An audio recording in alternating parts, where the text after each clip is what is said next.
How loud do I have to be? That's good. Is that good? Okay, I'll give it my best yell then. I haven't been in the classroom a long time. I haven't had to yell at anyone. Okay. Well, my name is Faye Sweeney and the sailors are out of town today, so I'm there, but I'm filling in not getting a for visual and Katie. I don't know how to. And just a few announcements before we get started. We I'm already in the last meeting. month talked this is about really some of hard. the books that are coming up. And I'll tell you about the one that we're doing next month. This is our final time. We've had a 3-month series where we've had a visiting scholar provided by the Idaho Humanities Council in conjunction with the State Library of Idaho. And so we will be finding our own discussion leaders for the next few months. And Bill Appleton has volunteered to do Beloved next month. And we'll talk about that in just a minute. And Elizabeth, is Elizabeth here today? I'm here. I'm sorry I'm late. I thought it was 10:30 this morning. Oh, that's fine. I'm glad to see you here. Elizabeth has volunteered to do All the Light We Cannot See in June, correct? Okay. And our book that we selected for May is Beyond the Beautiful Forevers, Life, Death, and Hope in a Mumbai Undercity. And we have not pinned down a moderator for that yet. So if someone here would like to think about that and let me know now if you know, or if not, talk to me at the end. You would, George? Oh, wonderful. Okay, so that'll be our May book. Then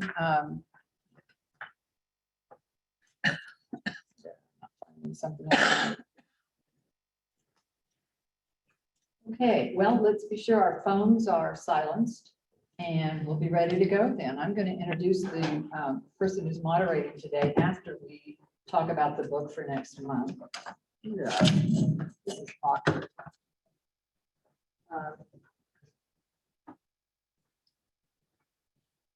I have a feeling that Beloved is probably a title that you're familiar with. This book by Toni Morrison.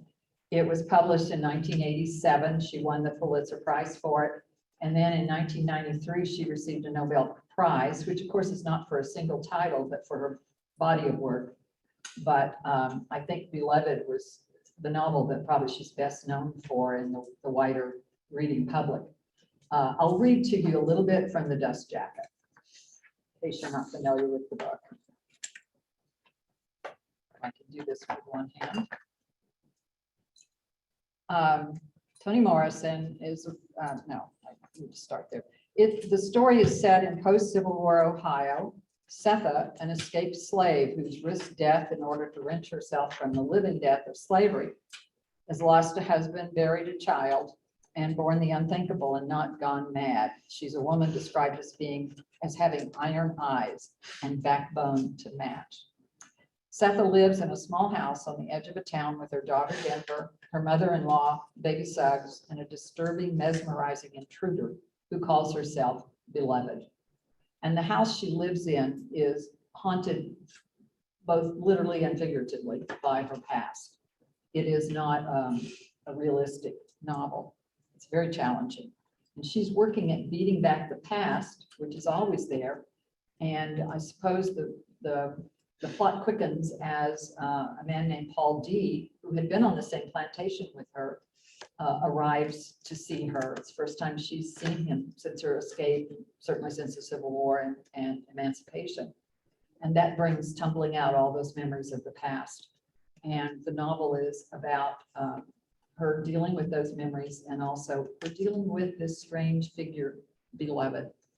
And it's a mesmerizing novel. I remember reading it in 1987, and I would read before bedtime, and then I would close it thinking, oh, it's time to go to bed, and I would find myself sitting for 30 minutes pondering what I had just read.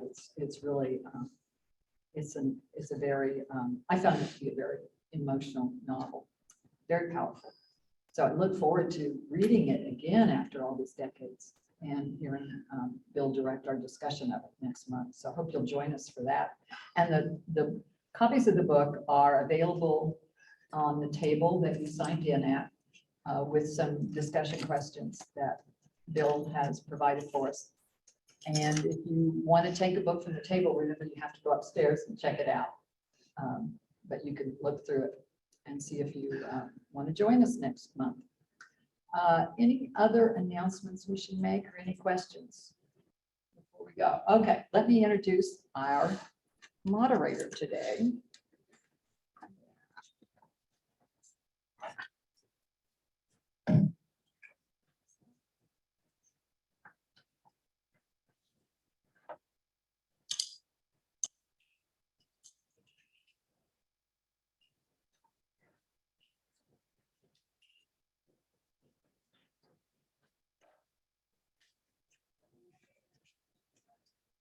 All of a sudden, there's no sound. I don't know what happened. There's no sound. I think this microphone got turned off or something. I can no longer hear what's Sure. being said. Okay, can you hear me? Okay. I'm going to introduce our moderator for today, our discussion leader, Nancy Casey, the program scholar who's been provided for us by the Let's Talk About It program. Nancy has been reading and writing in Idaho for 35 years. She blogs about writing for the Latah Recovery Center in Moscow, where she also teaches. All the way to 2nd Street, her memoir of the Back to the Land movement was published in 2011. For years, she was a morning news host for KRFP in Moscow, where she also wrote and produced The View from Planet Nancy. She received an MFA from the University of Idaho and lives in rural Latah County. And Nancy has led our discussions many times in the past. So last night I pulled out a folder. I thought, I wonder if I could figure out how many times she's been here. And I could count 9 different times. So today is her 10th time to come to Coeur d'Alene Public Library and lead us. So I think we're all looking forward to that. She led a discussion for us for the first time in 2014, when she led a discussion of Born in Africa, the quest for human origin. So she's been all over the genre spectrum for us with nonfiction, science, and now this novel today. So I'll turn it over to Nancy Casey.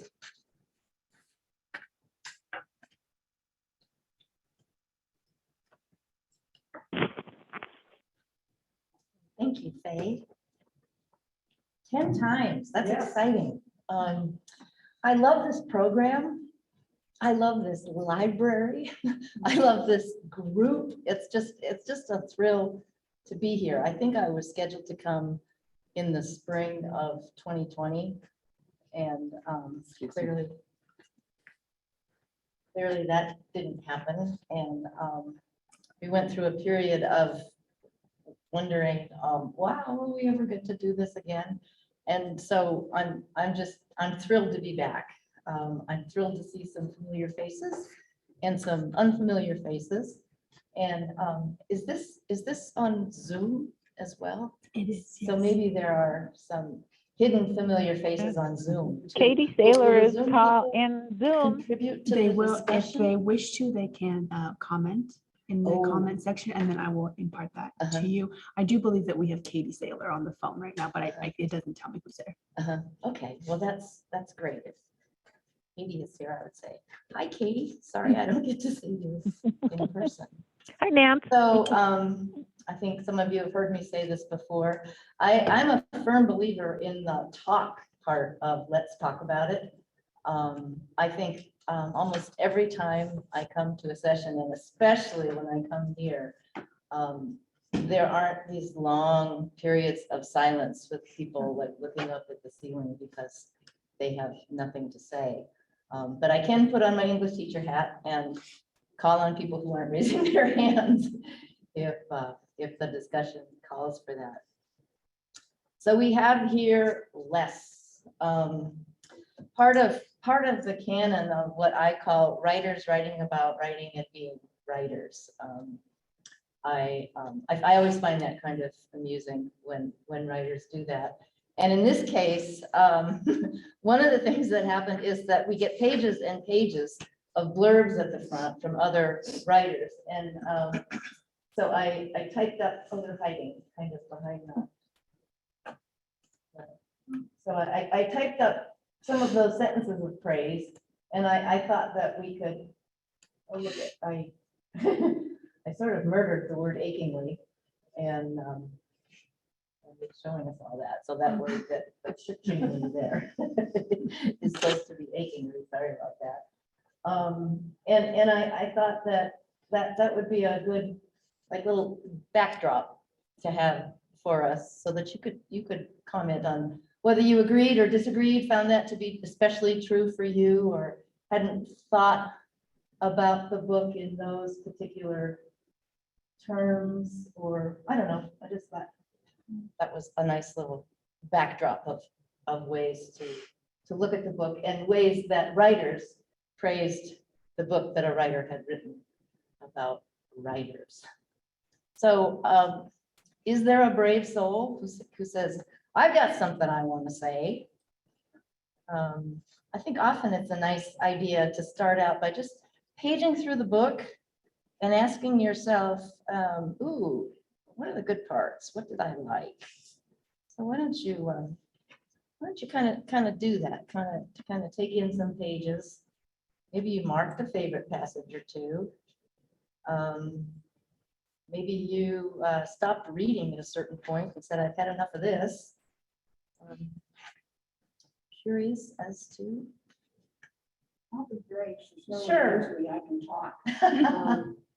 I would never have read this book Mhm. because it's not, I just wouldn't have, it is not a subject that I would read particularly. And I don't usually read funny stuff.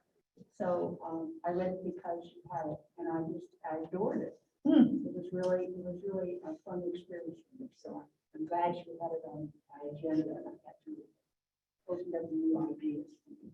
So when you started to read it, how far did you get into it I read the whole thing. before you said to yourself, oh, I It think I took might a like while. I was give a book 100 pages, this? Mm-hmm. and it built. Mm-hmm. He pulled me into, well, I liked Les. Mhm. I liked him as a person. I've known people, I've known men that are kind of awkward and, can't make it to the front door without kind of tripping on something. So that part of him, Mm-hmm. I always very familiar with. And then I guess it was his humor, his offbeat kind of way of thinking about things. Of course, it fit his physical situation. And then the actual thing that it's about, the gay culture, I actually know because I have it in my family. Mm-hmm. But yeah, it grew, it built to the point where I couldn't put it down. Can you recall geographically where you were when you really got a sense of, I'm really enjoying this? I mean, where Les was?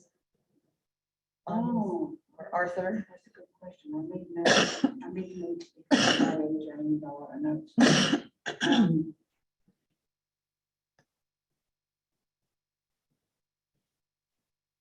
By the time we started traveling, and maybe it was when he was going to South America, Mm-hmm. he deals with fear. I have it down here, how we handle, how it limits us. And he started talking about aspects of my own journey.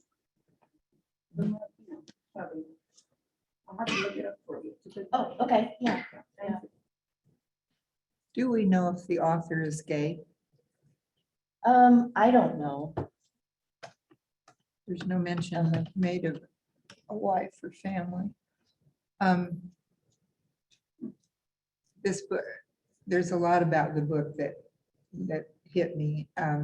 I've lived in New York and city and suburbs for 7.5 years. I've spent 7 months in Japan. I've driven all over Europe, been to Germany many times. When I was first out of high school, I went to New York City and enrolled in art school. One of my best friends was Claude Linwood Kitchell, who was a gay guy that was living with an older. There are 5 things you can major on in Parsons School of Design. and I majored in interior design. And Claude was living with an older guy who was a decorator who was putting him through school. And I never met him, but Claude and I became best friends. And a few years ago, I decided I'd try and look him up. He was from the Houston area. I can't find him anywhere. He may have died of AIDS for all I know. But and Claude assured me he had met Truman Capote at a party.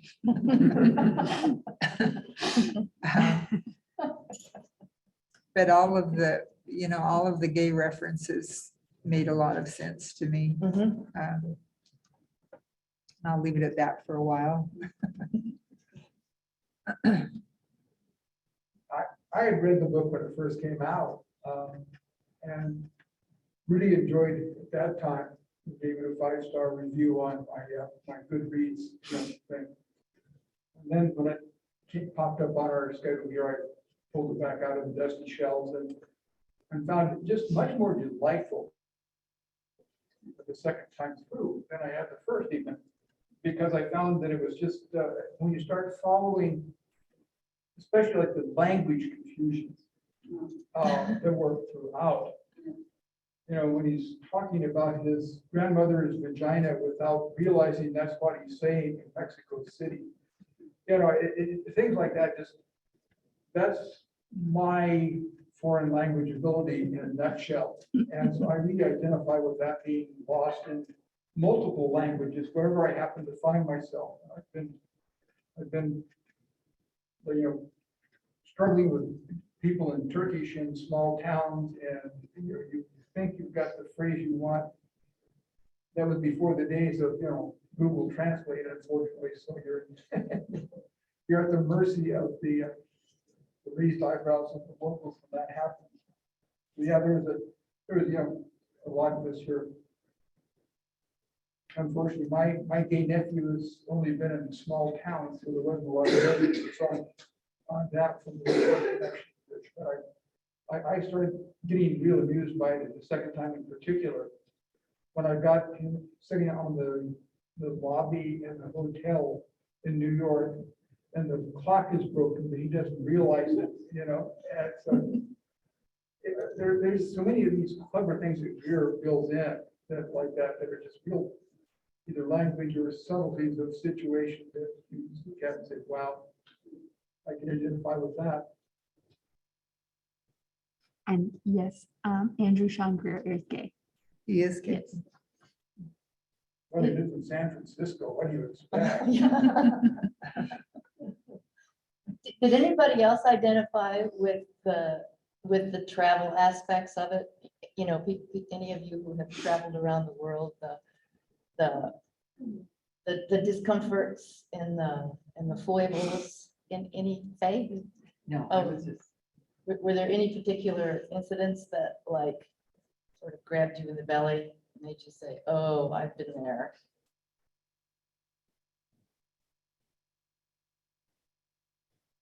Oh,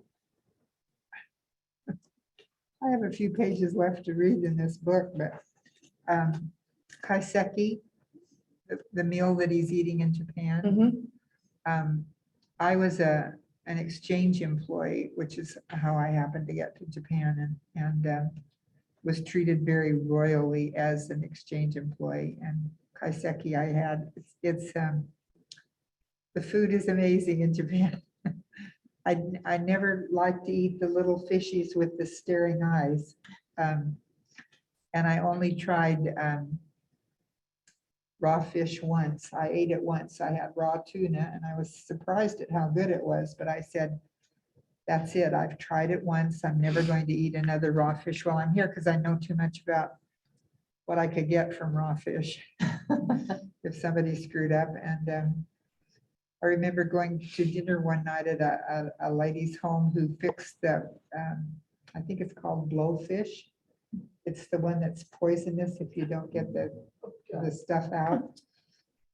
There's certain parts of it you have to eliminate. And she had gone to classes to learn how to clean the fish so that it was edible. So I'm sitting there, eating it with my heart in my in my throat, hoping that she'd done it right and knew what she was doing, and I was not going to be poisoned, but I wasn't, and it worked out just fine. So that was just something about the food.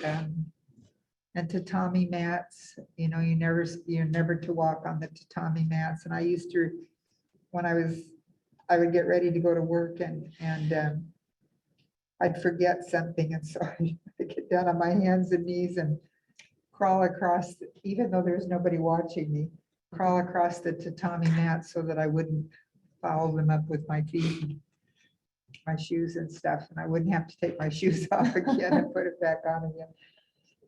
And so that all rang true. There wasn't a lot more in Japan, I don't think that hit me, but What you said about the fish, it reminded me of an experience I had in a place where you're kind of advised to be really cautious about drinking the water. And, and especially like, don't, ice cubes were this thing that we were trained to be afraid of. And I remember taking the ice cubes out of my drink and putting them in a potted plant, and then hoping that whatever evil was in the ice cubes wasn't going to come and get me. And I'm standing here to tell the tale. I can say that I survived it. What about the narrator? When did you figure out or kind of catch on to the fact that somehow the narrator is a character in this book, or did you start wondering who is telling me this story? Because it's not less, because he's not saying I did this or I did that, and it's not some anonymous third person narrator either. Every once in a while, the narrator kind of inserts themselves. When did you get curious about the narrator? The first sentence, Mm-hmm. from where I sat, story about dad. There's an assessment there, just his perspective. So did you at that point start wondering who I was? No, I read the book before. Oh. That was cheap. The first time through, it got violent. It's kind of surprising the first time, but when you get after, so I don't want to say too much because you haven't finished the book yet. So almost. who do you think? Who do I think the narrator was? Just an outside observer. One of the ways you can tell a story, and I didn't have any curiosity about, was he another character? There's no way that I can think of that he could have been a character and gone to all these places with him unless he was just an outside observer. Which raises a question about how you handle a narrator like this. There's no pretense of how you would have known. And I think you see the eye and you're expecting something, but it was so many pages after that before the narrator intruded again and said something. And then you get about 2/3 of the way through, and I wish I could identify the scene, but I can't. But then it's heavy in the last third. Yep. And that's when my curiosity really started being aroused, and I thought, I've missed something at the beginning. I need to go back. So I sat down and reread the first part of it last night. I thought, yeah, well, this makes a lot of sense. Why didn't I? You can say.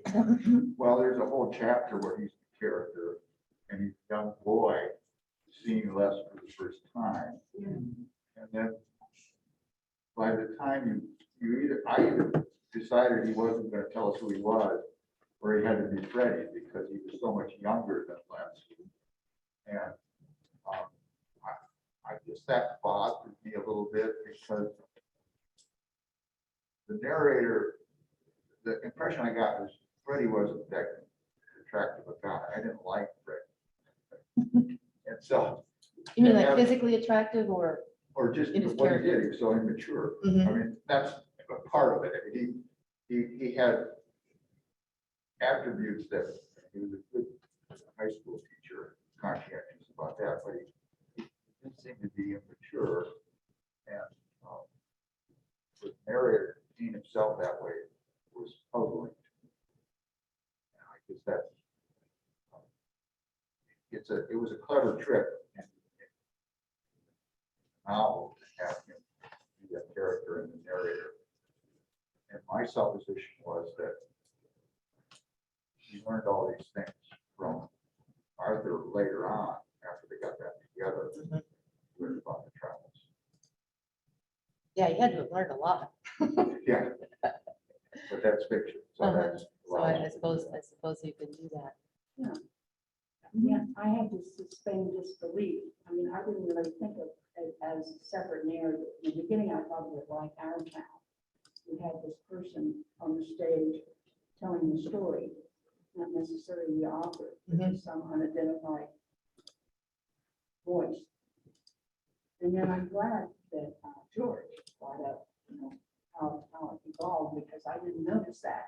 And I was really pleasantly surprised who it turned out to be, because actually I didn't like him either, because he was so dominant in his behavior. But it hadn't been about intimate relationships, it wouldn't have mattered, but, I kind of uneasy with the way he behaved. No, so it's a fun thing when you come to that conclusion at the end, it was him. Because you could feel he grew through the book. Were you happy to see the two of them live happily ever after? I remember reading somewhere that it was a love story, and it wasn't until the end of, I'm going, where's the love story? Like, who's he gonna fall in love with for more than 20 minutes? Yeah, it's easy to take it silly, like this is a silly story about silly relationship. Oh, the relationship with Robert Brown, or with Robert Brown Byrne is, that's a really long-term relationship. And, so it's obviously not a real faithful companion, but he has these long-term relationships. Yeah, for a while, I thought maybe there was going to be some kind of a reunion with the old poet, some kind of. So, and there is. Uh-huh. Gets to him on his deathbed with his ex-wife and all of that, so yes. It looks like all. Nice piece of closure there. I don't mean to monopolize the conversation, but since you're not all saying very much, I read the first part of the book about Mexico way back about a month ago, and I can't remember why I was going to, but I was thinking I could tell people about this. I spent my honeymoon in Mexico, and I could have written a book about all the mishaps that occurred on the honeymoon. But one of the things that happened is I got very ill on birth control pills, and my husband came down with Montezuma's Revenge. So we were commiserating up in the hotel room, and we said, we don't want to spend our whole time here just lying in bed moaning. So we decided he would go down and he would rent a car, and then he would call up and I would run down and get flat in the back seat. And hopefully we could get out of town that way and things would get better. So that's what we did. And I was the navigator, and I had an old map. And the first thing that happened is we're driving along and the hood of the car came up.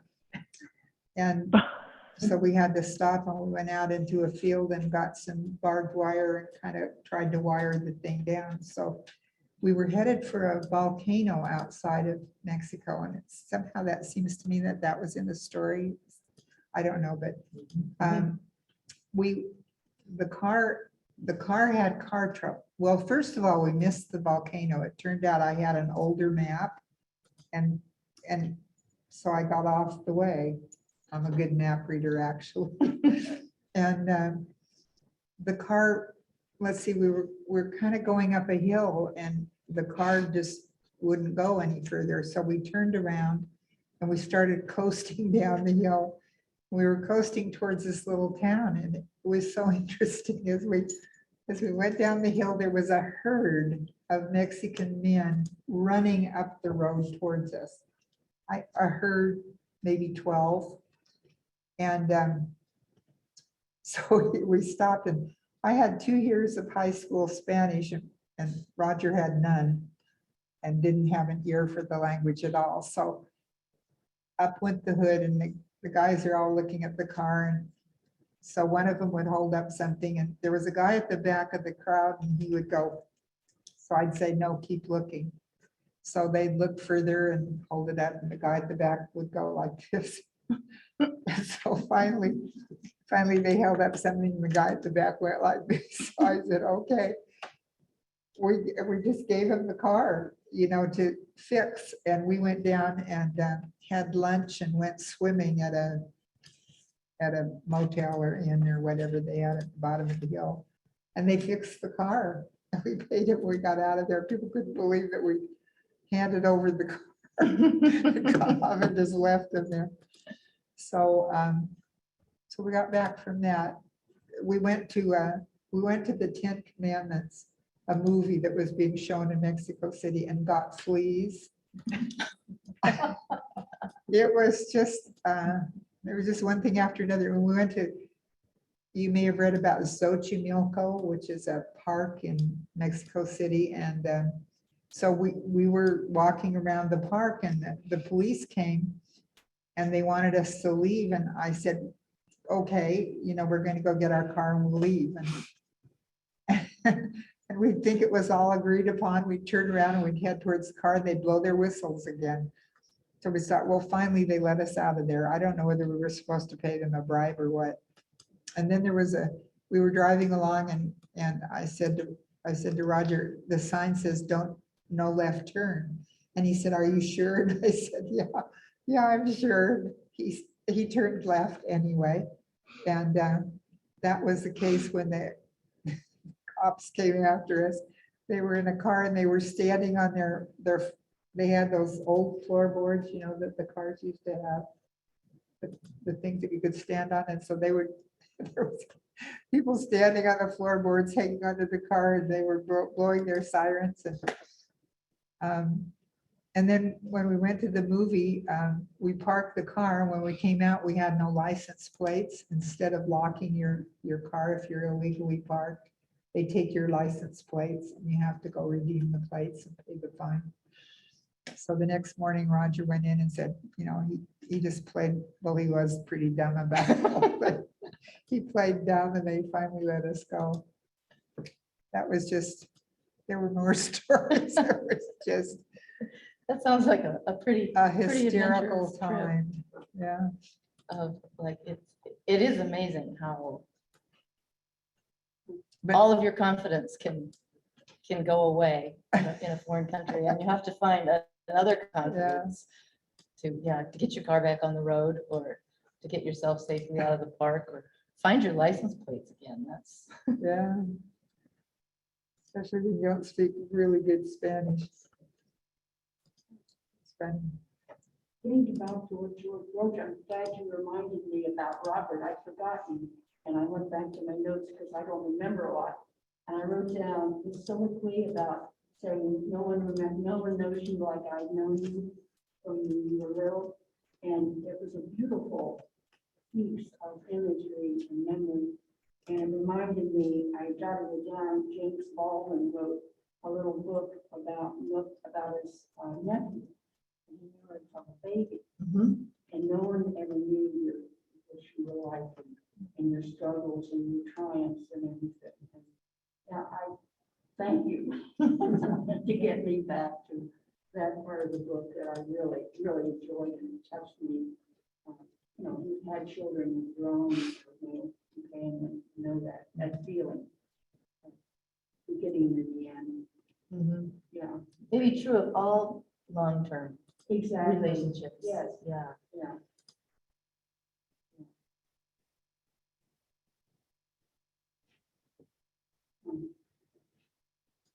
So in addition to this being a story of, writers writing about writers, it's a travel story.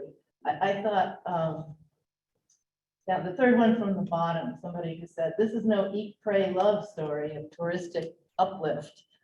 And assuming that you're familiar with Eat, Pray, Love. Yeah.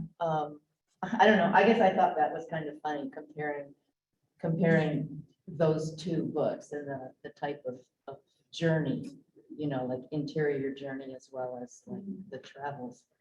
And I got to thinking about other travel stories. The Odyssey is obviously one of them. In fact, it shows up here in the book. Mhm. Can you think of other travel stories, travel novels, or even memoirs that are based on taking a long trip and hopefully becoming somebody else by the time? Mark Twain. Mhm. Wild. Ah, I remember Travels with Charlie, which I thought was a stupid book.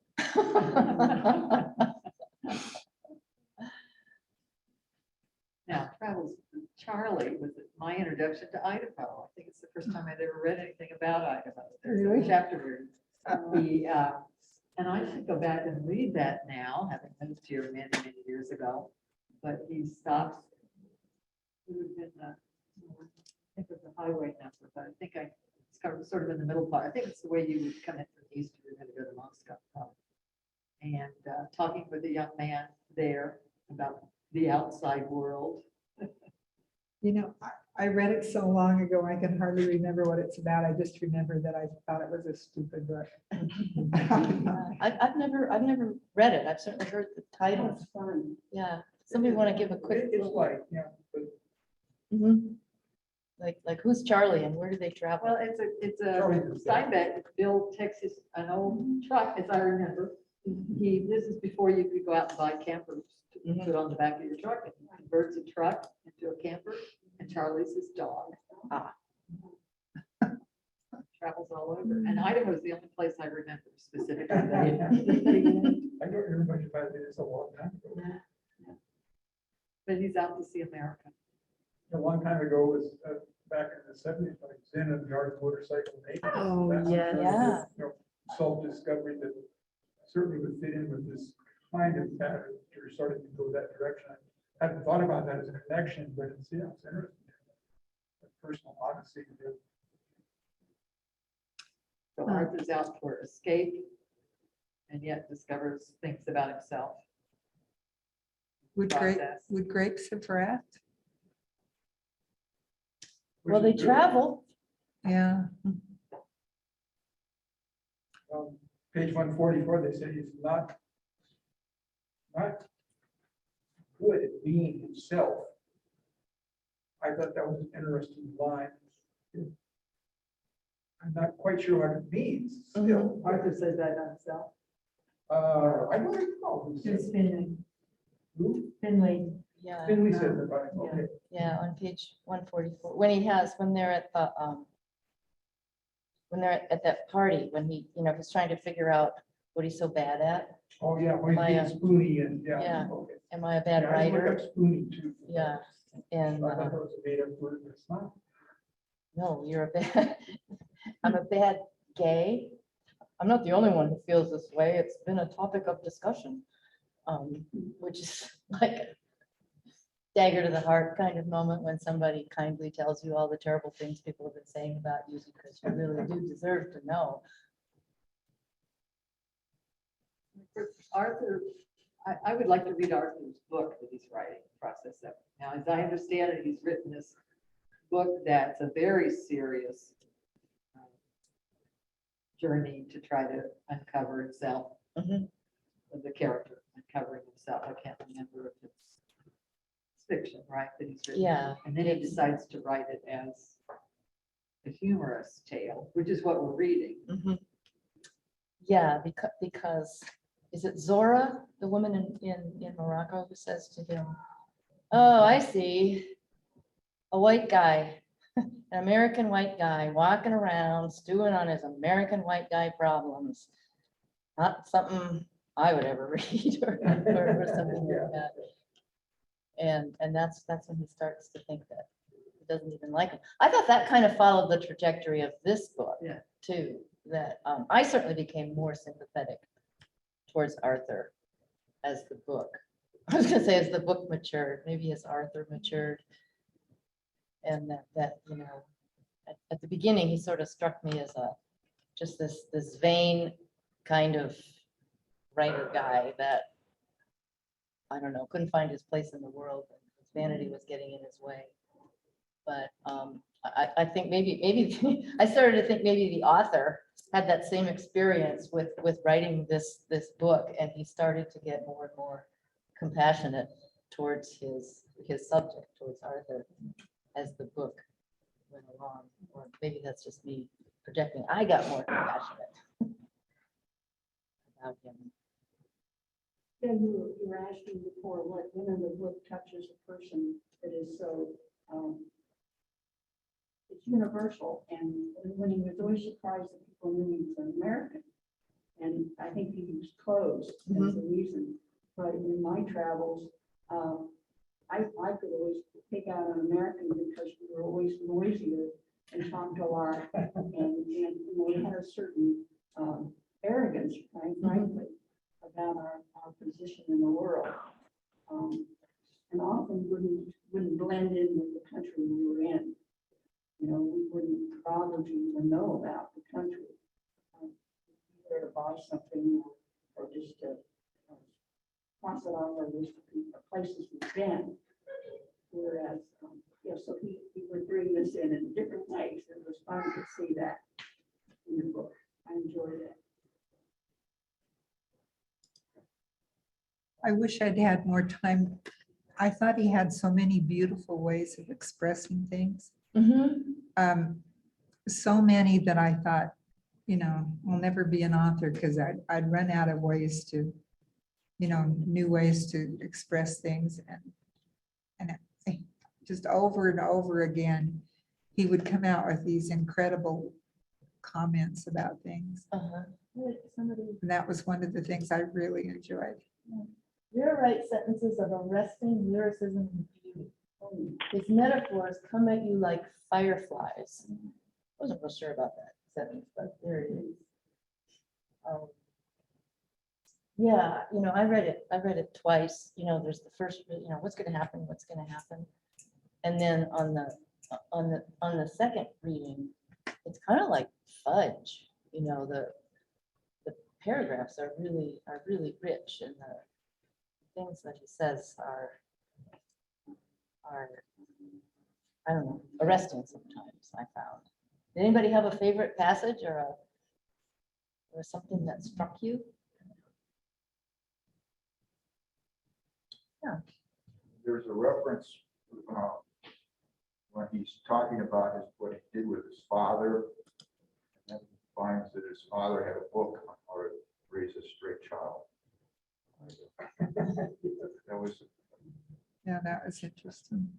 I guess, one of the things that I'm not that comfortable with the gay community, or maybe I don't care that much, but the book had a good feeling for somebody who feels they're old. Being 50 isn't that old from my perspective. But then looking back on their life and realizing it was a good life, I like that part of the book. But I was a little bit, this is where I get in trouble maybe. There seems to be some stereotype thinking that I have about gay community that I didn't want to necessarily believe was true, but seemed to be reinforced by this book. Promiscuity, the desire for younger boys. And I don't know if that is universal or not, but it did seem to be part of this story. I was taken aback by that. I don't know, there's lots of May, December marriages with straight white people too. Yes. In Morocco, I love the couple. I don't know if they were a couple. Clark had his long-term relationship 10 years or another 10 years or something. And then Zora had her relationship, which she discloses lost love. Mhm. And I thought that was a nice way of showing long-term relationships and how they work out or don't. What did you think of Lewis and Clark's relationship where Their contract. they get together, they fall in love and said, okay, 10 years. And then they renewed it for another 10 years. And then they stopped. And then Lewis's perspective is that the whole relationship was a success. Did you, you know, which side of that, you know, like Arthur is like horrified, you know? You had all that and you gave it up, you call that a success. I went, you know, find out that he's reading a poem at his wedding. Did you fall on either side of that interpretation or that judgment about the marriage or the relationship? I thought it was interesting. Interesting that they could set a deadline and hold to it. But also interesting in that they were giving up each other at a time when probably both of them needed another person in their life. Mhm. And how hard it is for older people to maybe find someone. There's a place in there where Arthur's asking, you know, do you think I can find someone to love at this age? And very possibly he can't. So they're giving up each other at a point in time when both of them probably need each other more than ever. Mhm. But who's to live their lives for them? You know, they'll have to find out for themselves. And it's a novel. Somebody says it's good, I guess.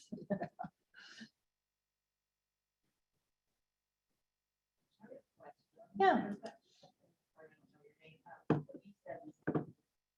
What Arthur discovered about himself. I'm curious how you would answer that question. What do you think Arthur discovered about I can't hear through her himself? mask what she said. Oh, Yeah. Okay. I think he seems to be struggling over whether he will love again. And by the end, he seems to, what is it? Sorry, I didn't mean to put you on the spot. yeah, no, What you said. I'm struggling, I'm afraid today to remember the novel as precisely as I wish I could. But it seems to me that someone tells him, you know, more than one person, that give up love, move on, put it behind you. I can't remember how it's stated.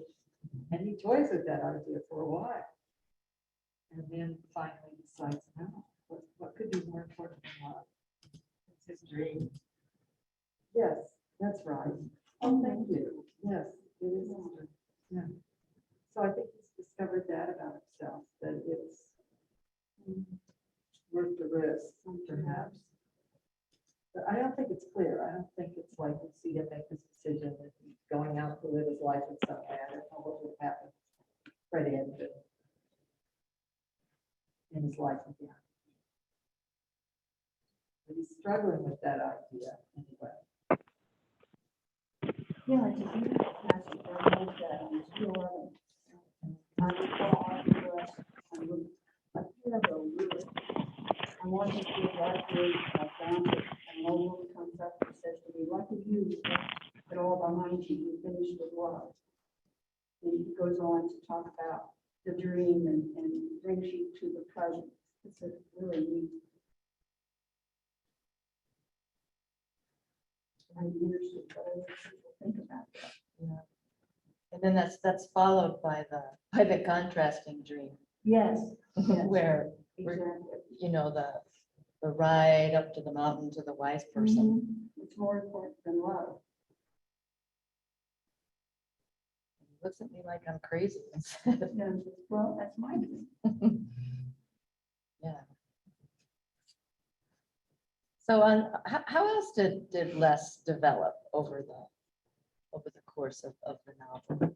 What about his confidence and his self-esteem? Did he make any progress there? I think he does. Mhm. Because in New York, his novel is rejected by its publisher that says it's in it for the long term with him and all of that. Mhm. And another of those relationships that promises to be long term, but turns out to be transitory in nature. And then by the end of the book, he's become quite satisfied with the rewrite he has managed to accomplish. I wish there were more about that back there.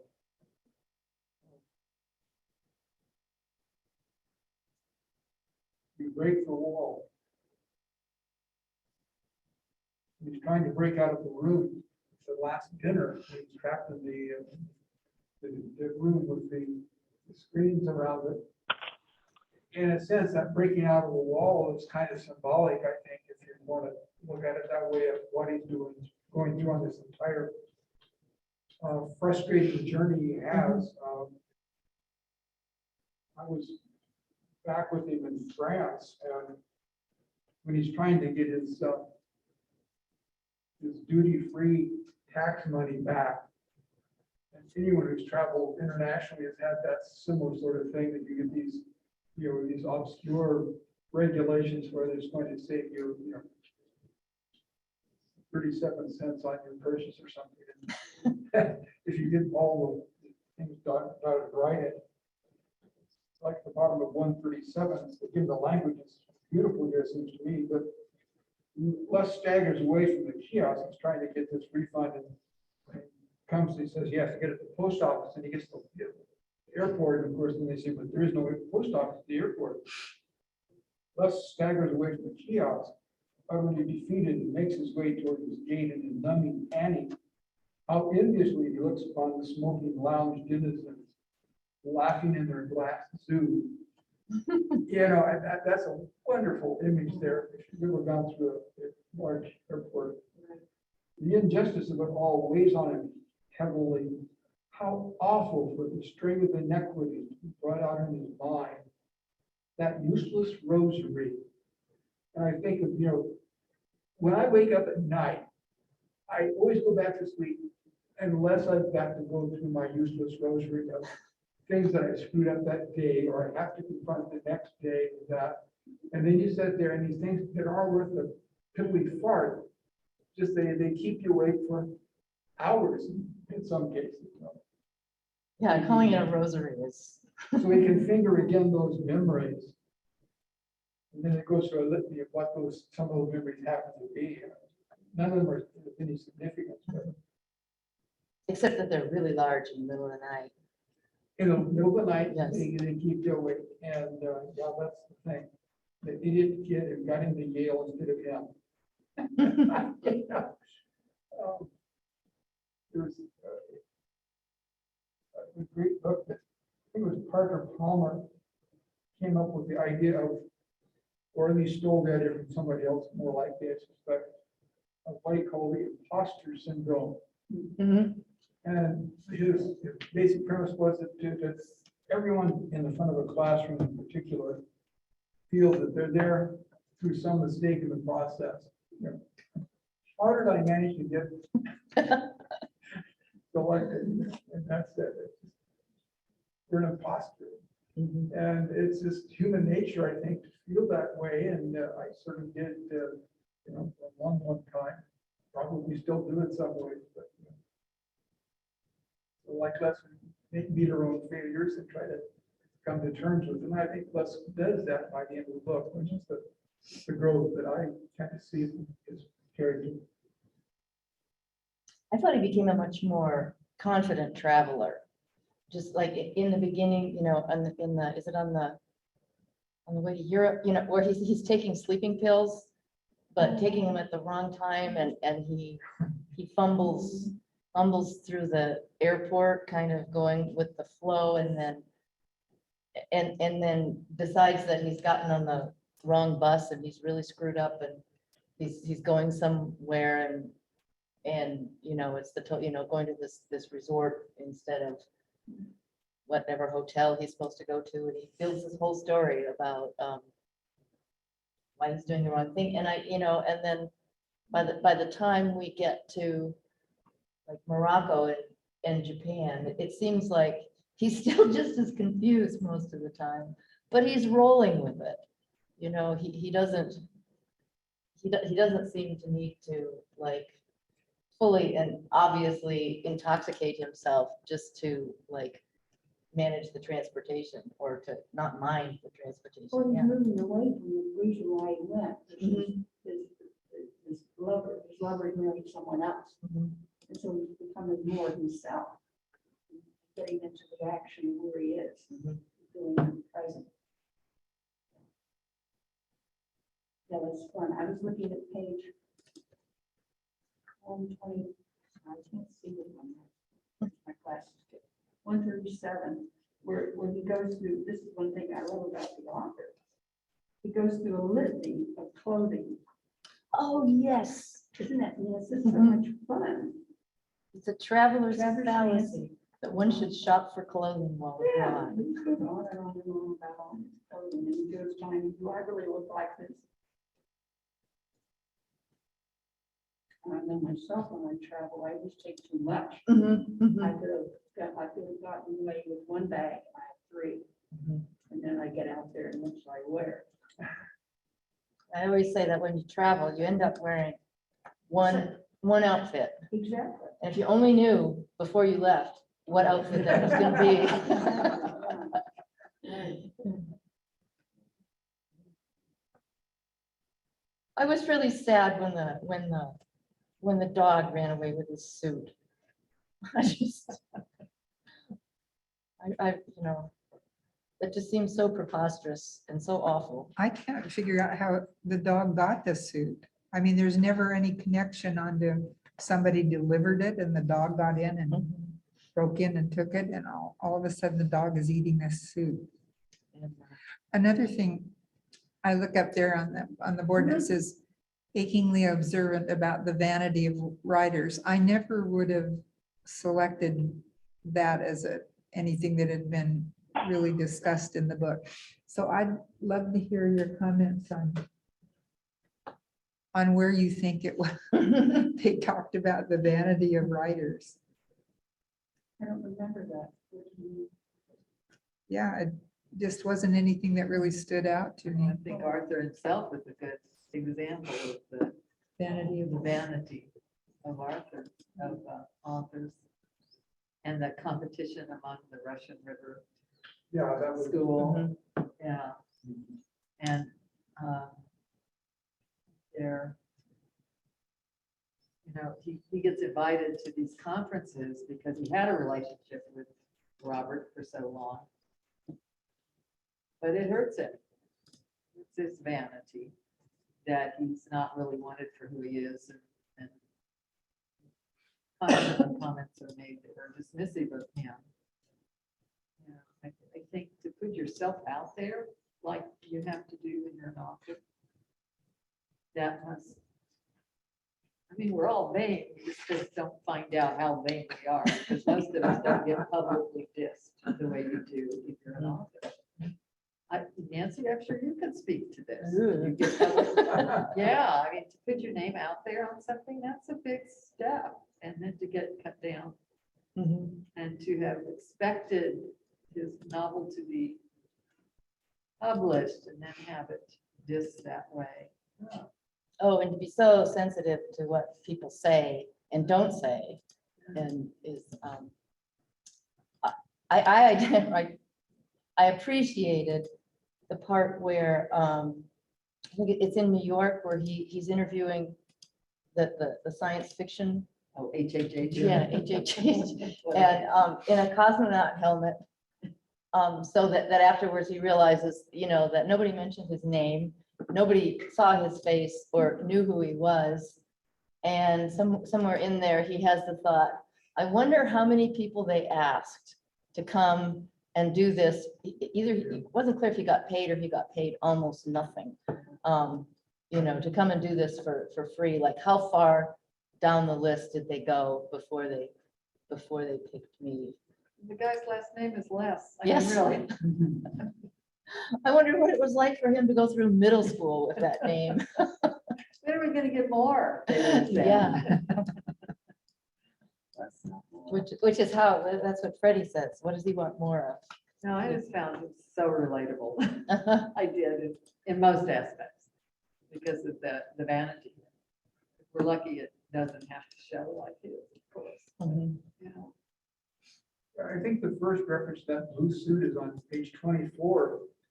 And the context of that is that without the blue suit, Les is empty. So, there's nothing there except the blue suit. And so by the time he gets to Germany and he rips the sleeve of it and takes it to India to get it repaired and takes it to the tailor, and then of course the dog has been kind of cavorting into this strange religious commune he's found himself in by accident again, has been shooed off several times, and then that's the dog that shows up with pieces of the blue suit. I thought in my mouth is what or in his mouth is what I was thinking about as I read that again. And so yeah, it's kind of one of those things. He's finally lost the blue suit. So literally, if you take that first reference to face value, there's nothing left of him. The old Arthur is gone, Except that the blue suit is ridiculed as being very inappropriate, a wool summer suit.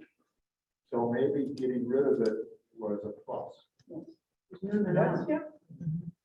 And the new suit is gray, right? So you've gone So, from yeah. this, look at me, look at me, look at me, blue, symbolic of his 50s and turning on, or did he's found himself?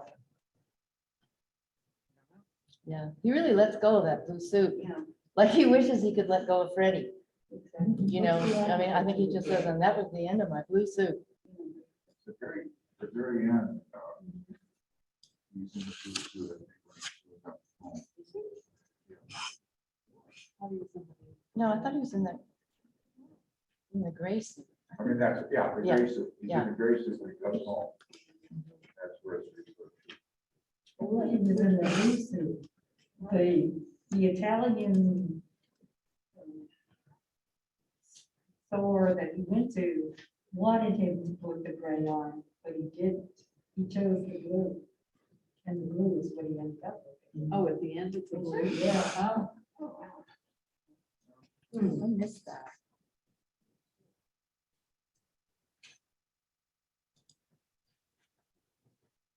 He ended up wearing gray to the Paris thing and thought he was in fashion. And they pointed out he was American. Okay, I got my suit mixed up. I thought that he's surprised. Well, Robert has a gray suit on page 81, Italy, so that's, So we already have a gray suit. so, no, that's Robert. Yeah. So when he's traveling in Italy the first time, when he's traveling with Robert, as a younger man, Robert's suit is gray. I hadn't thought about colors being that significant in this, but it's. yeah, I think it's probably- 137 is where they talk about the tailor suit. Okay. Where is 135? 137. I had that mark, so yeah.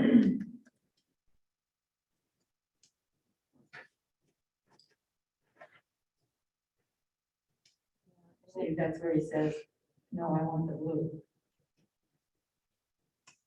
And the tailor says, too young, too bright, you wear gray. Yes, insisted the man shrugged, we shall see. And it was in Kyoto then, after his suit has been taken away by the dog.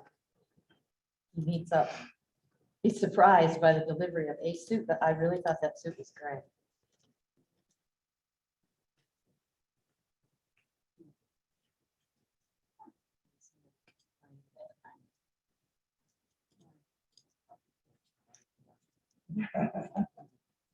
Sometimes I wish I was reading on a Kindle, you know, where you can just type in gray suit or suits and find them all. So on the bottom of page 258, if you look at this, he's walking up the sidewalk or into his own house. He says, the sun has long since entered the fog. So the city is washed in blue as if by a watercolorist. So there's a watercolor thing here is interesting. Then down about another 2 lines, picture him, the balding blonde of his hair, the sunlight frown on his face, the wrinkled white shirt, the bandaged left hand, the bandaged right foot, the stained leather satchel, and his beautiful gray tailored suit. There we go. Picture him almost glowing in the dark. He's become iridescent now, not just flamboyant, so Mhm. that's kind of an interesting turn of phrase. Mario will see Lewis for coffee and find out whether Clark has really left him, whether it still feels like a happy ending. There will be a note from Robert, who hasn't died after all after his stroke. To be final with everything that will be never be in the Carlos Perdue collection. We're going to keep his letters. Love will surely deepen its mystery. All that tomorrow. But tonight, after a long journey, rest. Well, tomorrow's gonna be different, that's for sure.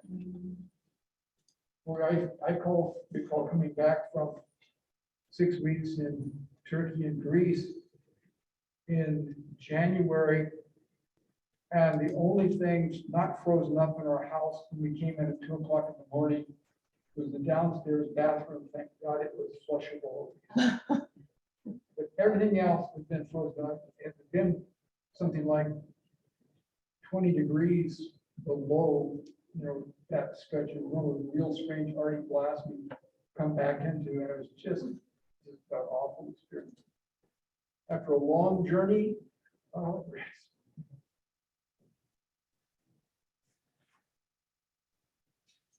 I always find it really exciting when I come home and realize that I did do the dishes before I left. Let's see, what else?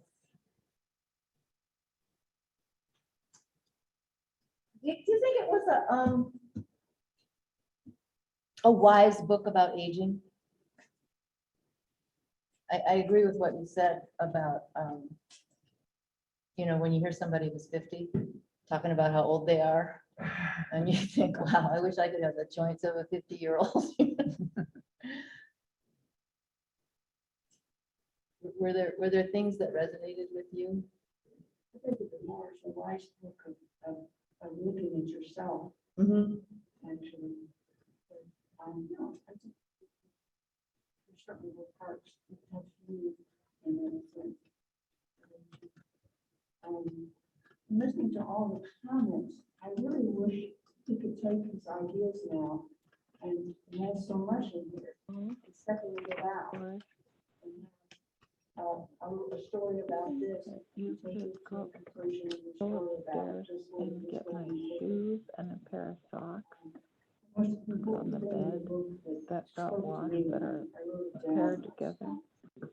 145, when he's been told. Well, he's that been isn't the ones I'm bad talking about. luck, I put a bad pair day together luck. that were black And pink, then it goes on to, well. and my shoes.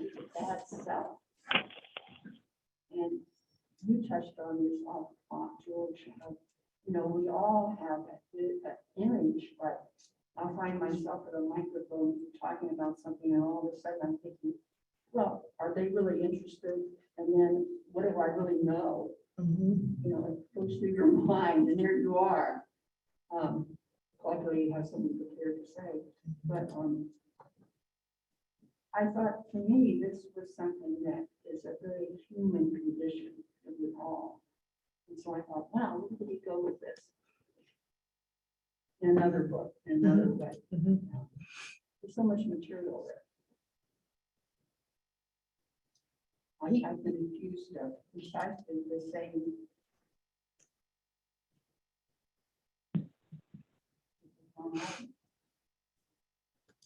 Oh, by his world as a bad self. And so by the end of the book, I thought he discovered he wasn't. Yeah. Really hard to hear. What do you think is meant by the bad gay? What I'm not Oh, sure that I understood. The way they want it told. I thought that was false criticism. I mean, I don't, I think writers would be insulted to say they're a great gay writer. They want to be a writer. And so I didn't like that. I mean, I took it as being the guy who made the criticism was wrong. And that it's sort of like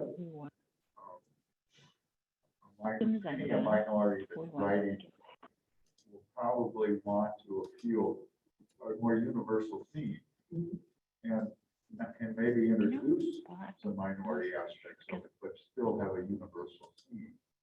And I don't know that the gay community would be looking for a gay writer. So I was bothered by that, or puzzled by that criticism. And took it to me that it was maybe not accurate. I think too that that's part of the, oh, go ahead. Yeah. No, I just thought it was, when that was mentioned, it was relationship to his first book, which was Calypso, whatever you pronounce it. But the fact that he let the guy at the end go back to his wife and not remain true to his supposed gay self, that's what I thought. He was referring to. Yeah, that's what he came down hard about. But I think in a larger context, it's also an example of that vanity of writers thing. What's the guy's name? Finley Dwyer, who criticizes him. He's not like the prize-winning novelist, Finley Dwyer, the acclaimed poet, the well-known. He's like some guy with a few good turns of phrase and a malicious enough spirit to tell somebody, give somebody criticism that wounds them to their core and tells them that, I needed to say, I needed to let you know this bad thing that they're all saying about you. Why don't you get reviewed? I don't get reviewed. No, you don't get reviewed, I think that's a really good example of some of the worst bits of pettiness that happen. I would say not only in the writing community, but in any, maybe especially creative community where everybody's insecure and some people stake out little positions of power where they play out their insecurities by hurting other people, in a most literary or artistic kind of way. But, I mean, Finley Dwyer himself is that his name? As a mother, Uh-huh. I thought it was interesting observing children, and you kind of tend to do it more when you're a mother, I guess, but you see in children very young, their interest in putting down whoever is around them.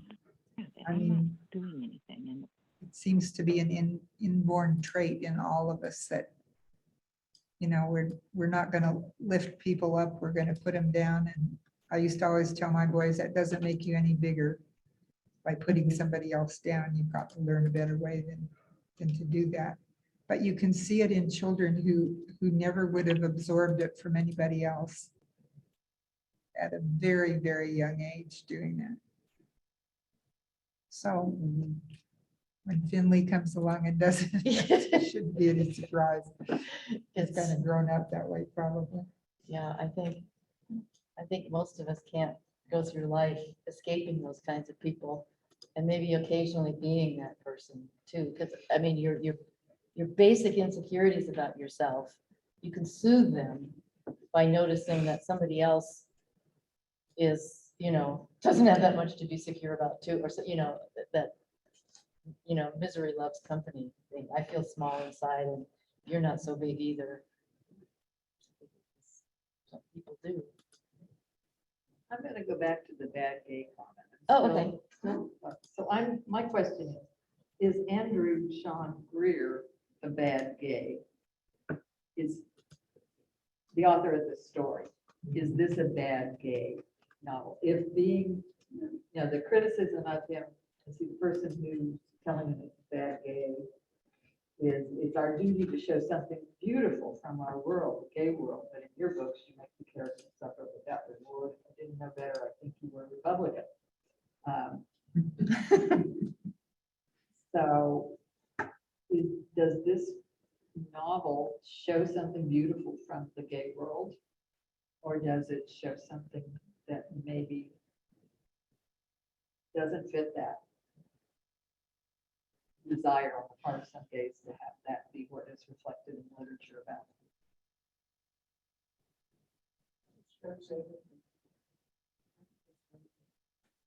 Having known, having, you know, part of-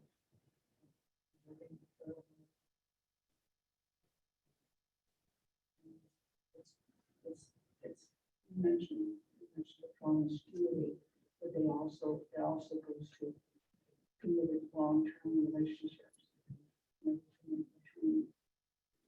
But they have a culture of their own. And it's, I think they would have considered, like, I talked to a gay friend last night, calling them, I don't know if he's read this book. I'll ask him what he thinks of it.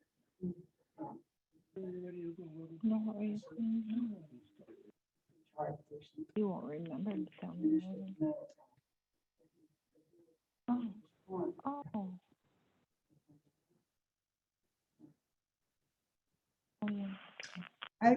I saw it as a very human story, Yes. not necessarily a bad and gay or a good and gay, but I mean, these are characters that we're all struggling with the very same things that we all struggle with. And then does it present that as perhaps a more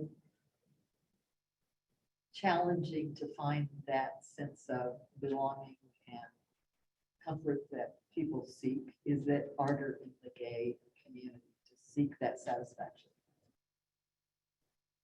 Does it portray that? I don't know. Something about I have- the lack of, not that all marriages last, for heaven's sakes, or that they're all made in heaven, for heaven's sakes, but that that it's just more, is it more challenging to have lasting relationships in the gay world than it is in the straight world? Don't know. I've known some gay couples that have been very successfully together for a very long time. And I've known some others that have a difficult time finding someone. I don't know that it's any worse. I think too that you can't always say the gay community and be talking about all of the gay people all over the country. This particular gay community is in San Francisco. So that already is a certain special place as far as the gay community is concerned. And also within this group of poets and their friends, where all of his friendships pretty much form. So not having been a member of that community myself, it's hard for me to make a judgment, but according to my, I don't know, beliefs and stereotypes, I think it's authentic for that particular community at that time. But I think maybe the way to be a bad gay writer is to attempt to write a book about every gay person on the planet as if you're the spokesperson for all of them. There doesn't seem to be any, I don't remember reading anything that was societal prejudice or gay bashing that he experiences in his travels. So, and I thought the whole idea of Swift was a guy walking around San Francisco having experiences, and he lightens that up by having a humorous, which is what this book does, as you go around the world and lightens it up with humor. That seemed to be a parallel between fictional writer story and this story. But neither one of them would have but I don't know what was Swift had it, but this one didn't seem to have anything. Was bigotry.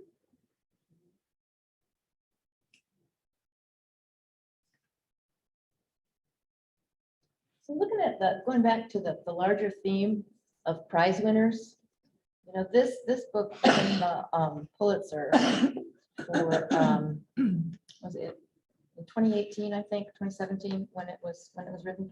And I don't know if you know much about the Pulitzer. I looked it up, and it is a prize that's given to an American novel, preferably written by an American, but if it's not written by an American, it must deal with strictly American themes.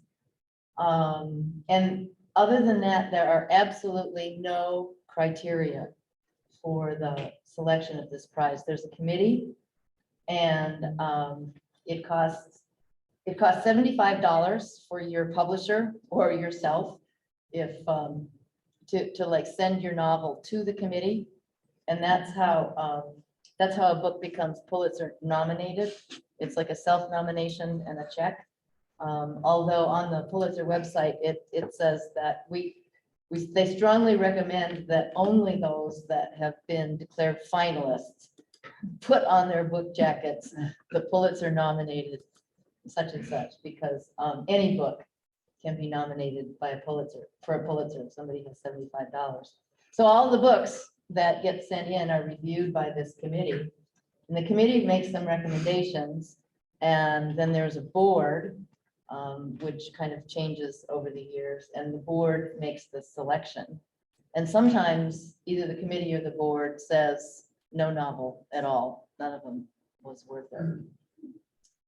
That other document is a list of all of the novels that have won the Pulitzer. Is there a way to maybe scroll it up? I thought it would, whoops. I thought it would just be interesting for you group of readers to look at them go by and to notch off in your mind the ones that you've read and the ones that you've never heard of. And might be a nice moment too for reading recommendations. If you see one that makes you go, oh, I love that one, call it out. Sometimes you just want to know what else was in the things. Yeah. Are there any that you've never heard of?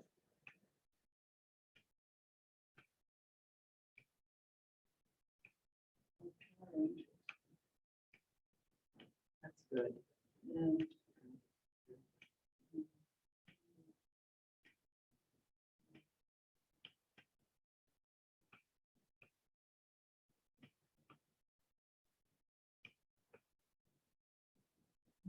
It's kind of fun to say, ooh, what won the Pulitzer? Here I was born. Honey in the Horn there is Yeah.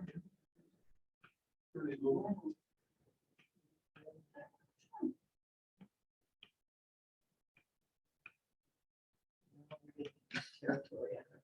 I have a lot of reading to get caught up on.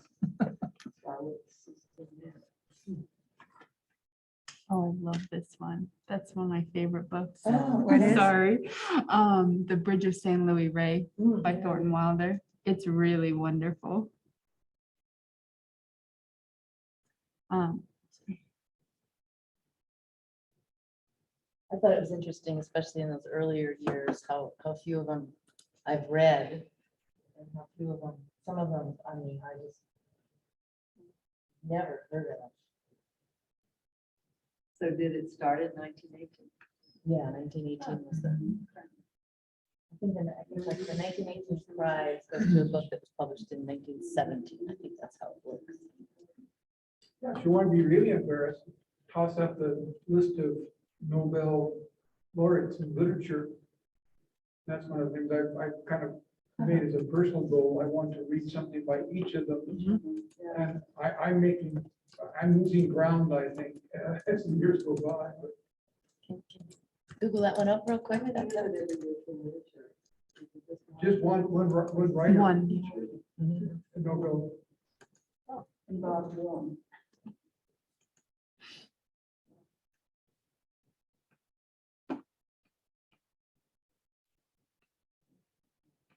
So they're all lumped in together, and so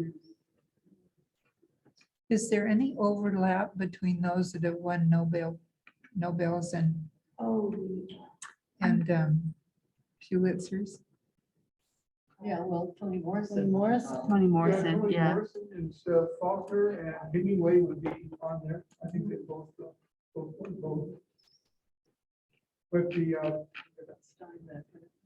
the Nobel Committee gives it out for a life's work essentially. Yeah, Whereas it's not the- there's a particular. Yeah, Secret Index, I'll recommend that. Which one? Secret Index, a Norwegian. I Uh-huh. never read it, but I was fortunate to be in a book group that read this classics. And someone in the book group who was a librarian said, none of us had ever heard of it. But that's wonderful. Have you ever gone to the Sylvia Beach Hotel? No, wow. no. The Sylvia Beach Hotel on the coast of Oregon has a secret illuminated room you can stay in, Oh, which is really? really quite interesting. It's based on what's his daughter, I forget the title of the book. Kristen It's Lavren's actually daughter. a trilogy. Yes, Yeah. Kristen Levinson's daughter. Yeah, And the author's I had to go back and read that before I stayed in that room. Is she the first woman to win a Nobel for literature? Yeah, she did. Go back to her. I want to see her. So, go back to whom? The person we're talking Secret about. Winstead, Winstead, Go back in to- 1939 maybe. Oh, is it right up there and I'm just not seeing it? Right there. Oh, There she is. 28. 28, okay, further. If you click on it, will it give the titles? No, and picture. she's a fascinating life. There might be a list of, no, there's no list of the books. Never mind. That's okay.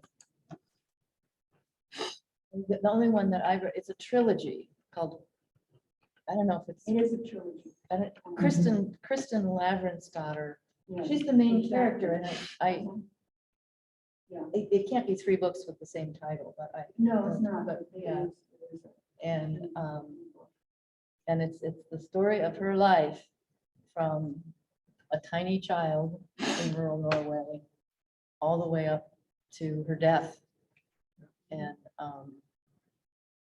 yeah, I mean, these movies are running in my head. It It's a really- period piece. Yeah. Definitely. Yeah, Uh-huh. it's Norway and back time that we didn't get born yet, so it's a Yeah. different time, but It it's. ends, really- It ends with in the time of the bubonic plague. That's what she ends up. I guess the ending of it, or the end of her life, she looks at her, I think she had sons, she looks at her daughters-in-law and how they don't really need her to tell her what to do, and she feels like everything is under control as far as the family that she raised. And so the service that she, or the next step that she takes in her life is giving away all of her possessions and walking into town to take care of people who are sick with the plague. Am I correct that the Nobel Prize must be awarded to a living person? Yes. So if somebody dies sooner, Prematurely. they won't get a prize. I don't know that, but I think I you're think right. that's what it is in science, and it's sort of a puzzlement there. They give a speech. Maybe that's why they want to show up and get the prize first. Well, there was recently a story, and I think it was in Science, about somebody who died within minutes of the phone call. And the committee, the decision was made that because the person was alive when they were selected, that they would still award the prize. But I wouldn't, did you happen to hear that? I didn't hear that. That Yeah. was puzzling. That was ironic. I'm sure I heard it on NPR. So when I- Well, one of the, it's talked about that that's more politics. They balance the award country-wise and maybe shy away from people that are not well these days. So, whereas the Pulitzer Prize, I think, is limited to Americans. Right. And it's more balanced. I think it's right here. Yeah, that's, Ralph Steinman. Mm. They awarded it, but the committee didn't know that the scientist had passed away. Oh, yeah. Yeah, but that was Steinman. Excuse me. I have a housekeeping question. Mm. I'm having a difficult time hearing people who are talking through masks. And I'm looking at all the space out here.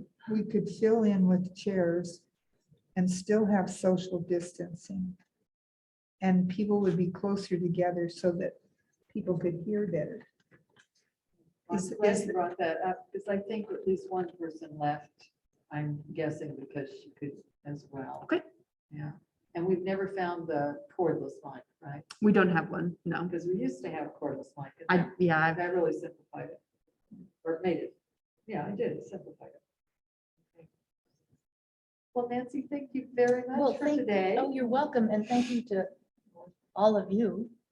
Who, do you all know one another? I forgot to ask at the beginning if, some of you mentioned that, I would say if, some of the faces are very familiar to me. I've seen you many times and some I haven't, but I haven't been to all the programs. So don't rush away in the chit chat. Have a little chit chat as you leave, and maybe I would press upon the old time regulars to introduce yourselves to people that look new to you, because then when you bump into one another in the library or on the street, you can say, well, what was the thing you thought of after you got home that you wish you would have said while you were here? And thank you to all of you for coming and for your contributions. It's always a pleasure to come here. Can we pass out some? Oh,